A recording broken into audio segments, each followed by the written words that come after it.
So moving on to EB-1A, is it possible to apply for EB-1A as a recent PhD graduate?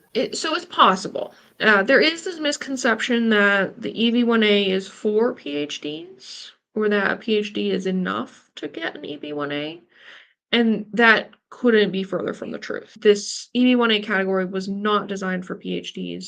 It's true that PhDs have some kind of inherent advantage because they have a platform and they're used to publishing their work, at least in most programs. So they're used to kind of putting their work out there, getting recognition, showing originality, that kind of thing. But it wasn't a category designed for PhDs at all. In fact, a lot of the criteria in the EB-1A are clearly not targeted towards PhDs, like high salary, for example. I know PhDs are known for making low salaries, so that criteria is not targeted. Yeah, and then there are others that are targeted more towards athletes or artists or entertainers. So those are fields where most people do not have a PhD. So the understanding that this is a PhD visa is incorrect. Recent PhDs can look at EB-1A, but the most important part of an EB-1A petition is showing that the person has received recognition or acclaim, and most recent PhDs are not quite at that level yet. Some people will have made some really novel contributions and discoveries